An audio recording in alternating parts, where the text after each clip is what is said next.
生往何處安有聲書，作者安，有聲書文本整理朗讀 Irene。 第10章遺產爭奪戰。我諗你哋已經了解我嘅處境。雖然女警阿蚊話俾我知，律政司決定唔告我，但係會有一啲手續，例如驗屍同埋召開死因聆訊。由於佢哋發現鐘嘅屍體嘅時候，佢已經發黑同埋有屍斑，仲有幾隻烏蠅喺屍身附近盤旋，鄰居都聞到惡臭。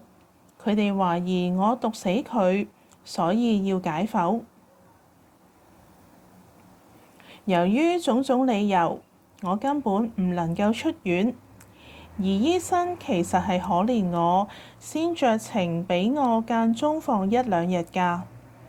當然，因為我曾經自殺，抵花咗，對於我以後申請放假會有一定嘅影響。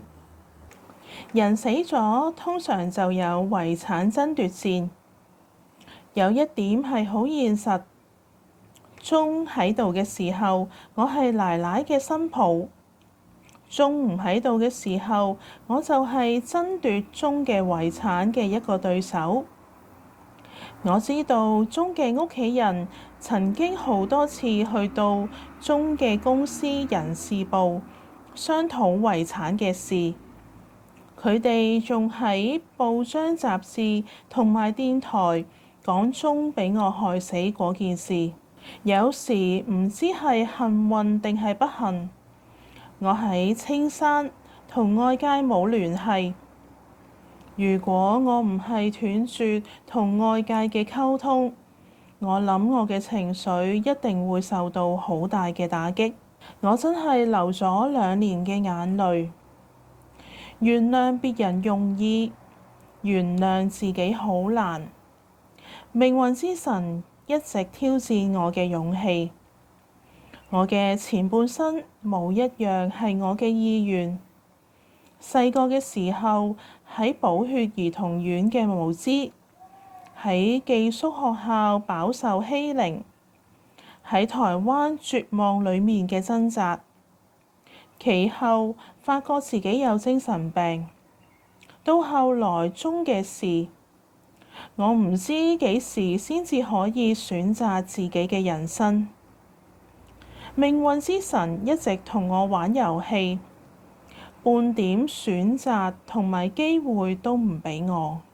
其實之前我係威爾斯醫院康復進展最好嘅一個，我唔單止結咗婚，仲有一個幸福嘅家庭，而且可以工作。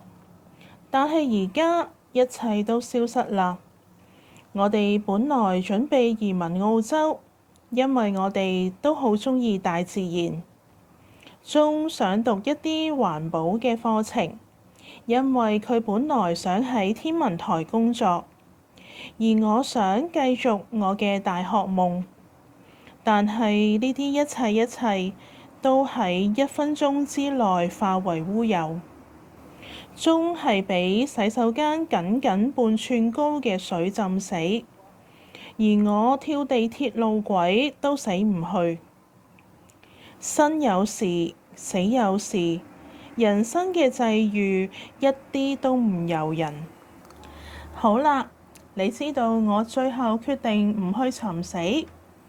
過咗一段時間，我唔知道係邊一日，我媽媽俾我一條牛仔褲，同時我戴上咗久違嘅胸圍。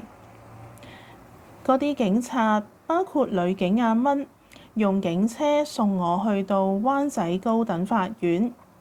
我到達嘅時候，聆訊已經開始。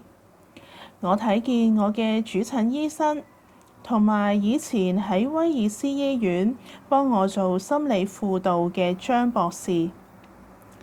我一進入法院，就企喺一個圍欄裡面。喺我旁邊有一個男人翻譯。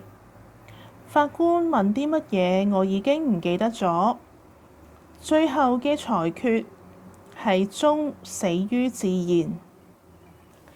經過死因研訊嘅裁決之後，就係遺產爭奪戰。除咗喺粉嶺嘅單位，鍾將所有嘅金錢同埋保險都歸我名下。我知道老爺奶奶好唔滿意，但係佢哋都冇辦法，唯有打嗰個單位嘅主意。我將我哋兩個住嘅單位用我嘅積蓄喺鍾嘅公司贖返嚟，而我同鍾嘅屋企人通過律師將嗰個單位賣出去，依比例將錢分咗。呢個時候，我仍然喺青山，得到媽媽嘅幫助，為我奔波領遺產嘅事宜。